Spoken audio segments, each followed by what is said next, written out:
Hola amigos, me han pedido que hable de este tema espiritual y yo lo hago con mucho gusto, porque es uno de mis temas favoritos. Artículo de opinión. ¿Qué es un profeta? Es alguien que ve cosas que no ven otros, que tiene la misión de transmitir lo que ve, que lleva la contraria a la narrativa oficial, que suele estar mal visto por los poderosos, que no tiene ansias de poder ni de notoriedad, que rompe los paradigmas oficiales sin malicia, que nada a contracorriente igual que los salmones, que no pretende fundar ninguna secta ni ninguna religión. España liderará una revolución espiritual según las profecías. Comenzamos. Profeta, vidente, visionario, futurólogo, trabajador de la luz, guerrero digital, sombrero blanco, caballero blanco o dama blanca. Son distintos nombres para designar a las personas que trabajan por la liberación de la humanidad, de los animales y del planeta desde planos espirituales o metafísicos. Es difícil hablar de este tema sin vincularlo a creencias religiosas oficiales que siempre han manipulado a la humanidad, pero voy a tratar de hacerlo de modo objetivo e independiente. Siempre han existido personas especiales que han revelado información que rompe el pensamiento único totalitario para el control mental de la humanidad, independientemente del sistema de creencias establecido en cada sociedad. Da igual cómo se les llame: herejes, profetas, videntes, visionarios, locos, genios, heterodoxos, iluminados o artistas, pero siempre han estado muy mal vistos por la sociedad por su afán de llevar la contraria a la narrativa oficial que nos machaca el cerebro todos los días en la televisión. Los que tienen más suerte acaban santificados, y los que no acaban apedreados o desacreditados. A este tipo de personas visionarias les resbalan las críticas, y les da igual cómo les llamen, porque van a lo suyo, es decir, a cumplir la misión de vida para la cual han nacido, y no tienen tiempo de discutir ideas ni de perder energía polemizando con la gente. Ellos hacen lo que tienen que hacer, que es transmitir a la humanidad lo que ven claramente, y que cada uno piense lo que le dé la gana. Ser profeta no es una posición envidiable. Nadar contracorriente igual que los salmones es muy cansino y fatigoso, con poco reconocimiento social, y el choque de paradigmas provoca conflictos inevitablemente. Por eso dijo Jesús que yo no he venido a traer la paz, sino la guerra. Mensajero. Un mensajero es una persona que, por señales o cálculos hechos previamente, conjetura y predice acontecimientos futuros según el diccionario de la Real Academia de la Lengua. Sirve de intermediario entre la humanidad y otros planos de conciencia más elevados porque tiene un don especial. Su carisma de interpretar la historia desde una perspectiva espiritual recibe el nombre del don de la profecía. La noción se utiliza para nombrar a quien es capaz de realizar una profecía, es decir, de anticipar un acontecimiento futuro a partir de la gracia divina o mediante algún tipo de capacidad sobrenatural. Un profeta verdadero no tiene ansias de poder ni de notoriedad, sino que se ve obligado a cumplir con su misión aunque no le guste.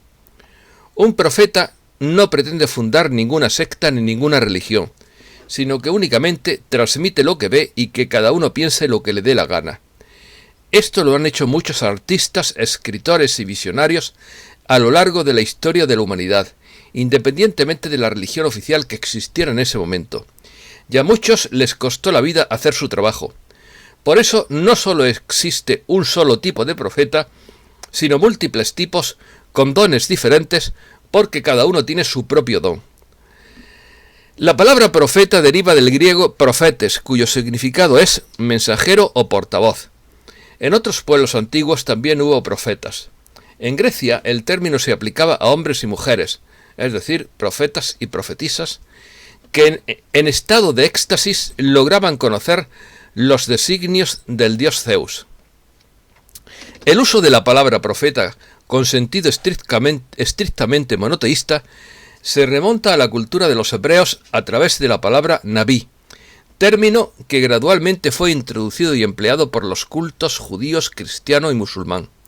Se utilizó el término profeta para designar a alguien que predice acontecimientos futuros, generalmente cuando lo hace interpretando señales o basado en una revelación sobrenatural. Profetas en la Biblia. En la tradición oficial judeocristiana existen los profetas iniciales con la narrativa de los libros de Josué, Jueces, Samuel y Reyes, y los profetas últimos con la narrativa de los libros de Isaías, Jeremías, Ezequiel y los 12 profetas menores. Profetas son también tres grandes gobernantes de Israel durante los tiempos de su unidad territorial como reino, cuando era una monarquía unida, es decir, Saúl, David y Salomón, del 1030 al 926 a.C. Es importante indicar que no todos los profetas de Israel figuran necesariamente en la segunda gran sección de la Biblia hebrea. Dentro de ella, y según la tradición judía, se consideraban también profetas a diferentes figuras bíblicas cuya narrativa figura ya sea en la primera sección de la Biblia hebrea, Moisés, Aarón, Miriam, o bien en la tercera sección de la misma, Job, Esther, Daniel, Esdras y Nehemías. Cristianismo. Las religiones por lo general cuentan con varios profetas. En el cristianismo, Jesús es el profeta más importante. Jesús también aparece mencionado como profeta por el Islam. Samuel, Juan el Bautista y Moisés son otros profetas de algunas religiones. Para el cristianismo, el término se refiere tanto a los profetas anteriores a Jesús como a quienes posteriormente cumplieron con una función profética en la Iglesia cristiana.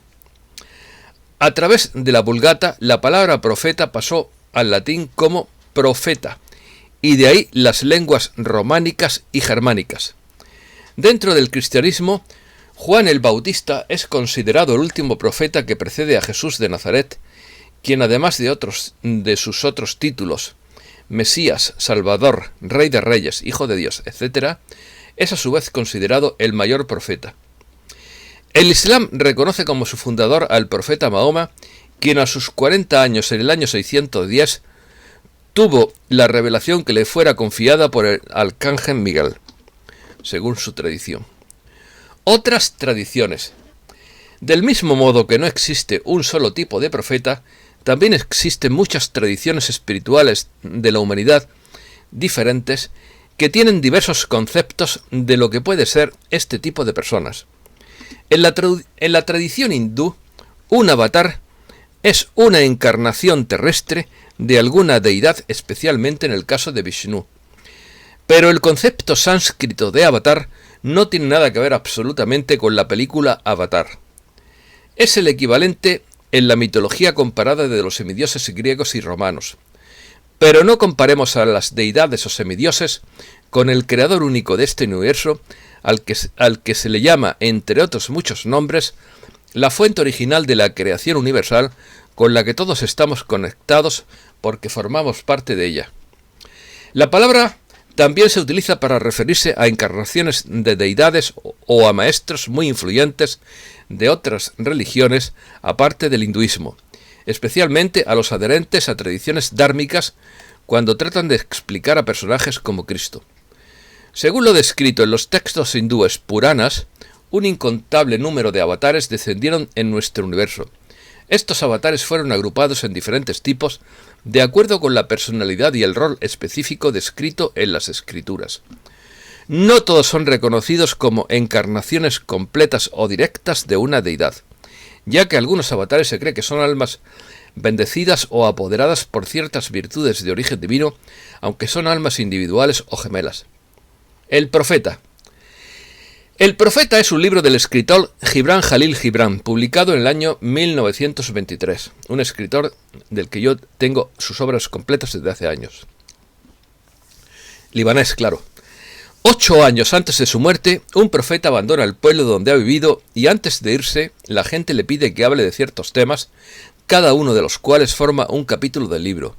Estos temas son el amor, el matrimonio, los hijos, el dar, el comer y el beber, el trabajo, la alegría y el dolor, las casas, el vestir, el comprar, el vender, el crimen y el castigo, las leyes, la libertad, la razón, la pasión, el dolor, el conocimiento, el enseñar o la enseñanza, la amistad, el hablar, el tiempo, lo bueno, lo malo, la oración, el placer, la belleza, la religión y la muerte. Habla de todo.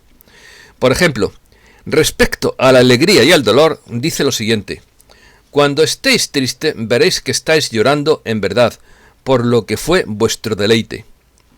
Su inspiración es probablemente la sabiduría de los grandes maestros como Jesús o Buda, las religiones orientales y sobre todo corrientes de espiritualidad marcadas por un gran sentido de lo místico, como el sufismo, sin perder semejanza a su vez con las creencias animistas de muchas sociedades tribales y cercanas a la naturaleza. Yo amo a los místicos de todas las tradiciones espirituales porque todos han tenido realizaciones muy fuertes. Bien sea los místicos sufis, budistas, cristianos, hindúes y de todos. A pesar de que la obra está escrita a modo de diálogo, siempre entre el profeta y la gente del pueblo, las directivas que Gibran pone en su boca invitan a reconsiderar valores, conceptos, hábitos y costumbres de la sociedad, llevando al lector a una idea menos individualista y con un gran sentido de la empatía con los seres vivientes, así como una mayor relevancia de un estrato espiritual subyacente a todas las acciones humanas. Sobre todo, Gibran transmite mucho amor y poesía. Profecías sobre España.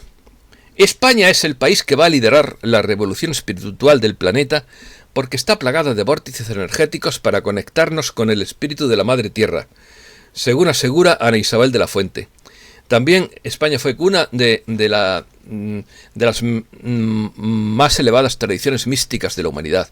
En España prosperaron los místicos cristianos como San Juan de la Cruz o Santa Teresa, los místicos judíos que escribieron el Zohar, y los místicos sufíes como Ibn al-Arabi de Murcia, y también está Abu al-Abbas Ben al-Arif de Almería.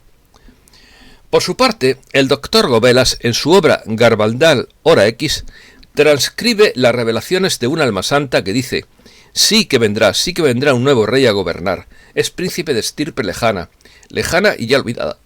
Sí que vendrá, cerca está ya, será un gran guerrero, el defensor verdadero de España con su tradición. Este, españoles, no os hará traición, cierra comillas. También están las profecías de San Francisco de Paula sobre el gran monarca, un eremita del siglo XV, fundador de la Orden de los Mínimos, que dijo lo siguiente: este santo hombre será gran pecador en la juventud y después se convertirá al gran Dios. Será en su niñez y adolescencia como santo, en su juventud gran pecador, pero después se convertirá y hará gran penitencia. El gran monarca. Uno de los temas más apasionantes de la historia futura es la aparición del gran monarca, cuyos títulos múltiples en la profecía son consoladores. El gran celta le llama Nostradamus. Muchas profecías le llaman el gran guerrero, el guerrero del norte, el caudillo del Tajo, el gran rey y el príncipe Deodato. Muchas profecías que describen el final de los tiempos y la llegada de una nueva era para la humanidad y el planeta se menciona como un personaje que muchos profetas denominan el gran monarca, un personaje que algunos describen como un hombre fuerte y justo que gozará de las bendiciones de Dios. El origen y la procedencia de este personaje puede ser centroeuropea, quizás alemana. Son muchas las predicciones que auguran un papel protagonista a Alemania en la restauración del orden de Europa y en la pérdida de influencia de potencias actuales como Estados Unidos o el Reino Unido. Disculpe.